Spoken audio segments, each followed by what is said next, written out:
Okay, you guys ready? I'll see how fast I can talk. I am Jen Graff, the Social Services Director, and I am going to talk today about abuse and neglect, resident rights, some customer service, and the good world of perception, and how we impact our residents and how they can impact us. Okay, so we'll hurry right through it. Most of you have heard this lovely information about abuse and neglect. We do it during orientation, we do it once a year, we do it all the time. We do stop what we're doing right in the middle of everything, call everybody together, and we'll do it then as well. If you have questions, raise your hand and let me know, okay? And if this gets too noisy, we'll shut the door. Abuse and neglect, what do you think our responsibilities are? What's our ultimate responsibility here at this facility? Take care of our residents. You got it. Every person that lives here, whether we agree or disagree with this assessment, is considered and classified as a vulnerable adult. So it is our task to ensure that they are safe at all times, from each other, visitors, staff, themselves if we can, if we need to get involved. Our responsibility will always to make sure that we are ensuring that they are safe, okay?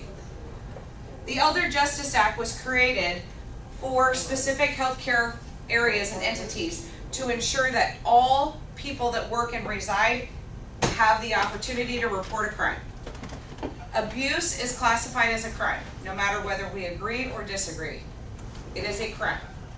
We have to work with whatever agency is deemed necessary at the time of whatever type of abuse took place. So if it is money that is stolen, we're calling Lincoln Police Department and Adult Protective Services. We're going to call the state and turn ourselves in when these types of things happen. Why do we do that? Well, they want to make sure it's not going to happen again. Sometimes things happen that we don't even understand why they happened. That doesn't mean that it's acceptable and that we should allow it to happen one more time, okay? So that's why we have those. You guys all know what a crime is. What is abuse? Abuse is the willful intent to hurt somebody.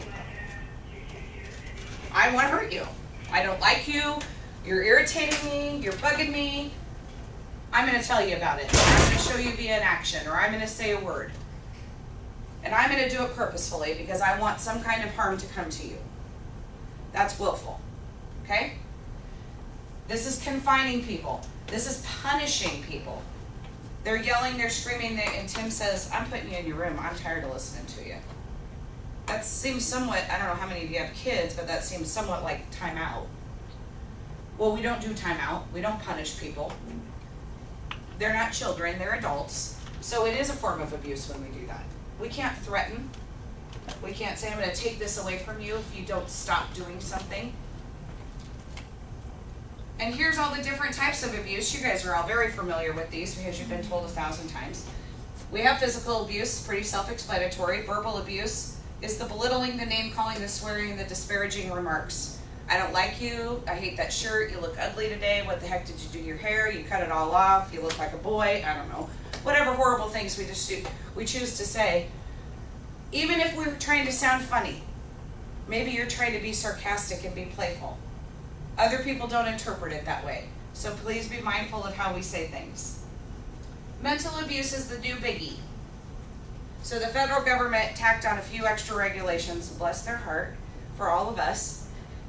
And one of them is they redefined what mental abuse is. You can see what it is. I'm going to tack this one on. Taking pictures of the resident and posting it to your social media sites. You love Mary. She looks super pretty. She had cake for her birthday. Oh my gosh, I got to show everybody what a great time we have. That is actually a form of abuse. Why did that happen? There was some state, I don't know what state, a little lady was placed in a nursing facility because she was being abused by a family member in her community. She was put there under a silent admission, so if anybody came in and said, is this person here, they'd have to say no. Well, bless their hearts, they were having a great old time, and here's where that willful word gets a little sticky. They were at an activity, they were carving pumpkin, I don't know what the heck they were doing. They take her picture and they put it on Facebook and they say, oh my gosh, look at all of our residents have a grand old time. Guess who found her? The abuser found her and entered that facility. That facility put that resident in immediate jeopardy, which means they set her up to be harmed by an accused abuser. They were fined, their doors were closed to admissions, and they were sued. All because they took a picture and put it on there without someone's permission to do so.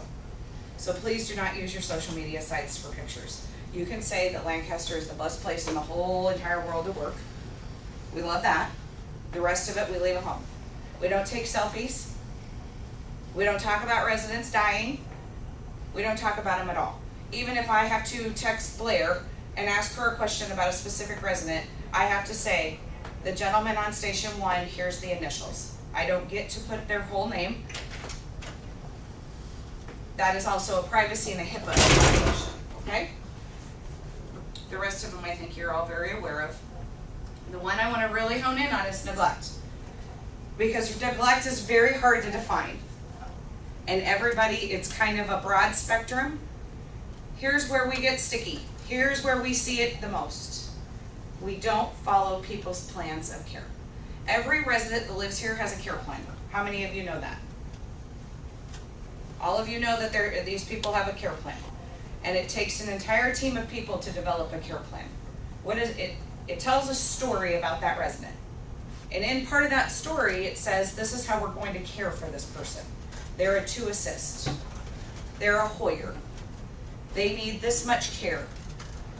And James says, you know what? I'm a big, strong guy. She's an 80-pound little lady. I'm not waiting for someone to come in here and wait on my partner. I'm just going to put her into bed. And we put her into bed, and she doesn't quite make it because James figured out that 80 pounds is a little heavier than what he assumed, and all of a sudden she's on the floor and she's broken. That's neglect. Not providing cares. Not waiting for your shift. You're coming into work. You come to work on time. You've worked hard all day. You're ready for your backup to come in. You're ready. You want to get out of here and go home and do your own thing. And by God, they're late. And you have 3 people in their restrooms going to the bathroom. And you say, you know what? I'm out of here. I'm tired. I'm hot. I've been here for 16 hours. I'm leaving. That is a form of neglect. You cannot leave people without your backup. They have to be here to have care. So it is very, very important that we communicate with one another. Elopement, how many people know what that means? That means residents trying to get out of here. Bust a move right out the front door. Sometimes, maybe once we had someone leave out the back door. I don't know. Yeah, we've picked them up at parks and various McDonald's. You know, car wash. You see Jen Graff running down the street in her heels. It's real exciting, real funny. This is not a prison. This is our residents' home. It may be our workplace, but it's their home. They are not prisoners here. We want them to go out with their families. We want them to go out into the community, enjoy their time. What we don't want them to do is leave and not tell anybody, especially if they have a cognitive deficit that they don't know where they're going. So it is very, very important. It's okay to ask residents, can I help you? Where are you heading to? If you hear the doors a-buzzing, don't open it. Go get somebody that can help you. Okay? We wear wander guards for a reason. And we want people to know, and they think, oh my God, you're holding me prisoner. We're not. We just want you to be safe. So we just try to get as much information as we can before we do that. Misappropriation of resident property. It used to be of funds. Now it is everything. So if we decide to go into a resident's room, and who cares if they have $100, but that really pretty statue of a bird is sitting there, and your grandma had one just like it, and you think you're going to borrow it, maybe take it home to show grandma, and you're going to bring it right back. Well, you just stole from our residents. It is their property, not just money. If they say that it was stolen, in their mind it was stolen. We have to report it just like we would any other type of abuse. What do we have to do? We have to hire great people, which we do. We have to screen our employees, which we do. We do background checks. We find out if anybody comes back with anything in their background check that would be any type of abuse, we don't hire them. We also do these lovely in-services once a year. We do orientation. Tell me what you're gonna do. You see 2 residents, they're ready to throw down. What are you gonna do? Separate. Thank you. Thank you for saying that. So when the state comes in here and does their annual survey and approaches anybody, and it doesn't matter what department you work in, gang, they're gonna ask anybody, what, you're gonna say what? Separate. Thank you, thank you, thank you, thank you. We can usually see it coming. You can either hear it or see it. You know people are getting volatile, you know it's escalating. We might not know the whys, but when you hear those voices get a little bit louder and a little bit crabbier, please get up. I don't care if you're behind the steam table, I don't care if you're behind the desk talking to so-and-so's other family member. If you hear residents getting ready to get angry with one another, get up and separate them. People love to say, I'm gonna tell my supervisor. You can do that next, but get in front of those residents. Sometimes we can anticipate it. Sometimes our resident-to-resident interactions and abuse allegations and issues take place on our memory care unit. The last two that we had, well, they were sitting across from each other in the dining room, and the one resident just picked up the other resident's cookie and she didn't appreciate it, so she decided to smack her on top of the hand with the spoon. I mean, it's still a form of abuse. There wasn't anything in the whole world the staff could have done to stop that. It just happened in a split second. The other one, she was walking down the dining room. Evidently, she didn't like the hair on the lady that was sitting there, and she totally yanked on it, pulled her hair back. Nothing the staff could have done to stop that. But usually we can hear it coming. We can see it happening. We know that people have been arguing throughout the day, or something has set someone off. So those are the people we got to really be mindful. We got to make sure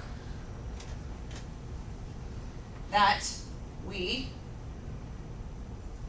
tell anybody and everybody. If you see abuse, you hear abuse, you feel the hair on the back of your neck standing up because you are in a situation that does not make you feel uncomfortable or makes you feel comfortable, you need to tell someone.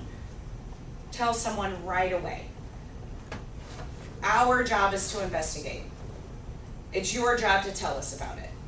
If you are involved in, and here's where we stumble, something happens on a Friday night.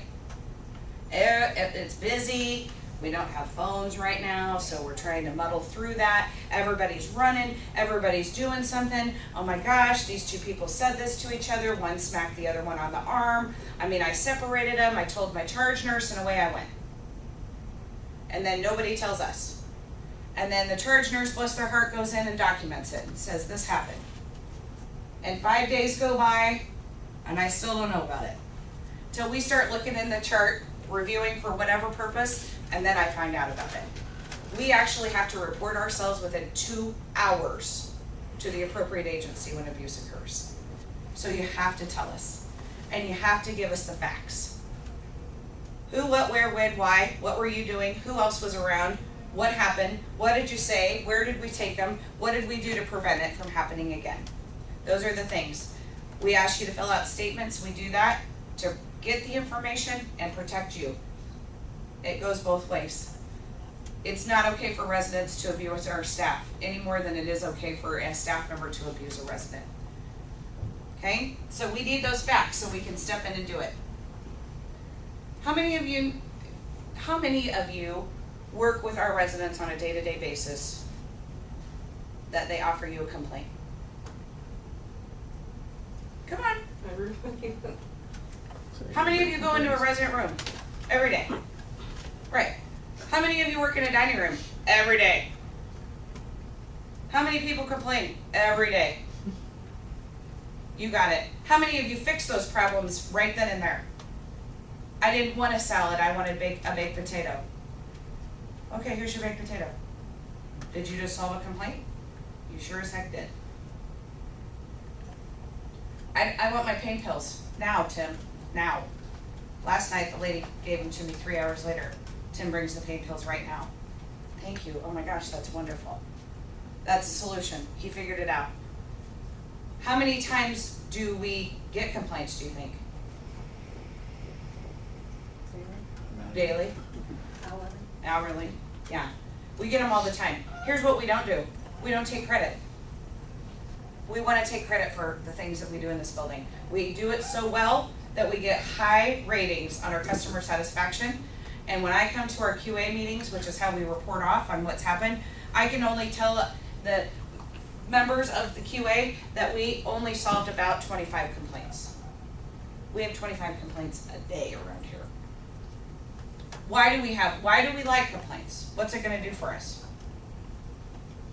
You're aware of That's to problems improve. exists, you can find it. Helps us improve. We're not perfect. We wanna know what's good. We also wanna know what's bad so we can fix it. Cause I can guarantee if one person feels it, about 15 probably feel it. So why not fix it? We're a team, we're here to do it together. This isn't about finger pointing, this isn't about placing blame, this is about finding a resolution for our residents to be happy in their home. And this is their home, not our home, right? How does a complaint work? So, I'll give you an example. This is how it starts. A resident either tells a social worker, someone in activities, someone on the floor, whomever gets the initial complaint. That person passes it along, typically to social services. Because I get to be the complaint keeper of all complaint keepers. We get the information, we send it back out to the dietary manager, the nurse manager, transportation coordinator, activities coordinator, whoever we feel can fix that problem. Maybe it's gonna take 5 of us to fix the problem. Maybe it's as simple as Tim didn't give them their pills for 3, I'm really picking on you, sorry, 3 hours last night, and we have to do just education with Tim. Sometimes we gotta come together. Did you hear me all page and Station 1 staff come to the desk? Why did we do that? We had a resident that was complaining, not because he was angry, he was somewhat frustrated because he's blind. And the staff were not setting up his plate and telling him where his food was on the plate. Or they would answer his call light and not tell him that they were done and leaving the room. So he had no idea if someone was still in the room because he's blind. So we pulled everybody together and said, this is what we need to do in order to fix this. Not because he's screaming mad and saying, I want to leave this place. He just wanted someone to understand, I can't see you if you're in my room or not. Please tell me you're leaving. Please tell me what's on my plate, where I can find it, so that he has as much independence as possible. That's why we bring people together. Quick, easy way to fix things. Just come together and we figure it out. Once we're done, we log that complaint. We go back to the resident and we say, blind sir, this is what we've done. And then we're gonna come back to you in a couple more days and we're gonna see if it's working. That's a life of a complaint here. We have 3 days to respond to a formal complaint. Usually our staff's pretty darn good, they get it done that day, okay? Here's some resident rights. We live our life by resident rights, don't we? Dignity, respect, and quality of life. We have a company that does independent customer satisfaction surveys for us. Our highest rated that we get, the highest top ranking, which is above the national average, is dignity, quality of life, and respect. That's what 95% ratings or higher are given to you for taking such great care of our residents. That, we should all pat ourselves on the back. No, you should pat yourselves on the back. I should pat you on the back. That says something more than anything else. That means you understand it is their home. And that you're walking into their space and you're giving them the opportunity to be as healthy and safe and comfortable. This is, for the most part, the last journey on the step here.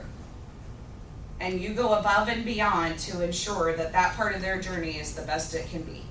So Pat, please, that is incredibly important to all of us. If we don't tell you often enough, you deserve to hear it because that's a great number. Choice. I started working in nursing facilities about 20 years ago, and yeah, that tells you how old I am. We did this thing called everybody got up when we said. Everybody got up at 6 o'clock in the morning. And everybody went to breakfast at 8 o'clock, and you all ate the exact same thing. And then you all took a nap, and then we all had lunch, and we all ate together, and you all ate the same thing, unless we had to mix it up and give it to you in a syringe. And then we had one activity, and you all went. and then you all laid down and took a nap, and then you all got back up for supper, and then you all went to bed at 7 o'clock. And everybody took one bath a week, and it wasn't an option whether you took a bath or took a shower. Obviously, we don't live our lives like that anymore, do we? People are, number one, a lot more educated on what their expectations are and what they should be. We give choice. If somebody wants to sleep till 10 o'clock in the morning and have breakfast when they wake up, then they sleep till 10 o'clock in the morning and we make them breakfast. They want to stay up till 3 o'clock in the morning, by God, we let them stay up till 3 o'clock in the morning. This is an extension of their home. They didn't quit being human beings just because they rolled into our pretty floors here. This is just an extension of their home, okay? They have the right to privacy. Here's what I want you to know about privacy. We'll have a HIPAA, one of these thingies, staff at some point, and Kim says that better than I do. Privacy is this. I want you sometime to come into my office around lunchtime, and I will tell you the residents that I can sit in the office and find out more things that happened in this facility to other residents than I will ever find out from a staff member. I can hear who's passing away. I know who went to the hospital. I know who's fighting with their family before I ever hear it from anybody but the other residents talking about it. How did they get that information? You overhear it. They overhear it because we're talking about it. So please be mindful of where you're at. The game of telephone is fantastic in this building. And so what it does is it may start over by my office, kind of work its way, and then it just travels all the way over to Blair's office on the other side. And we could probably share stories, but actually someone else that had actually gone to the hospital because it was actually a woman, not a man. But by the time I got over her, the story had changed enough. So please be mindful. We kind of had this assumption that because they're old and they live in a nursing home, they can't hear and they can't talk. I beg to differ, because you could hear some real good stories if you came over.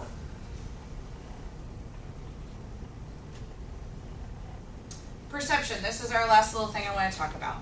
I will tell you about 90% of all of our complaints are based on communication or lack thereof, or our stopping point. Where did we break the cycle of good communication? We forgot to follow back up. We did the work. We said we were going to go do all of this, but then who did we tell about it? Also, the perception is our residents are at our mercy at times. That is not the fact. We have 225 people that live here. 99.9% of them care, want to be close to the staff because it makes them feel good, it makes them feel like they're part of the family. What they don't want is excuses. They don't care that only, I'm making this number up, 6 people showed up in the kitchen. They don't care. They don't care that only 3 aides came to work for Station 1. They don't care that I'm down 2 social workers for the rest of the week. They don't care. They want their answer. And they want it in a tone that says, I value you, not the other way around. When you say, you know what, I'm gonna have to come back to you in a minute, versus, I would love to help you, can I come back in just a second? And you come back, I said the exact same thing, and the perception could be totally different. Their perception is their reality. We don't argue. Please don't argue. Don't argue with a resident. You will never win the battle. You may win, you may think you won, and guess who's gonna come rolling into my office? And guess what they're gonna say? They abused me. They were mean to me. They were rough with me. They were rude to me. And here we go. Take 1 extra second, offer a little bit of TLC to them, change your tone to meet their needs, not the other way around. If we step into their shoes, can you only imagine? Most of us, I'm not young, vital, lots of living left to live. We can all pretty much take care of ourselves. You don't need someone to dress you, brush your hair, brush your teeth, wash your clothes, make your meals. We don't need that. Someday we will. There's a few of us in this room that will end up right here in a nursing facility. And you will be at the total and complete mercy of some other human being taking care of you. We have to put ourselves in their shoes. We have to know what it feels like. So please, please be mindful when we're talking. Speaking loudly, if we're blaming people. It's not my fault. If you would have got up here 10 minutes, we would have had your food at the table. But you weren't here. Just go get them food.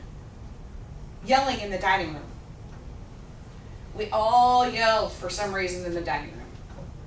The dining room, even though sometimes I yell at my own kids in the dining room, the dining room is not for that. Their dining room is their dining room. They want to visit with one another. They want to be social. They don't want to care that they don't care if we ran out of mashed potatoes. Just go get mashed potatoes. They don't want to listen to other residents arguing. They don't want to be a part of that banter. They just want to enjoy their social time and eat their food and then return to whatever they want to return to. They are not a burden. They love to hear your personal issues unless you're using your personal issues as an excuse to not provide their care. It is perfectly fine if they say, "Gosh, Jen, how are the boys doing?" And then I can tell them that. They don't care that I'm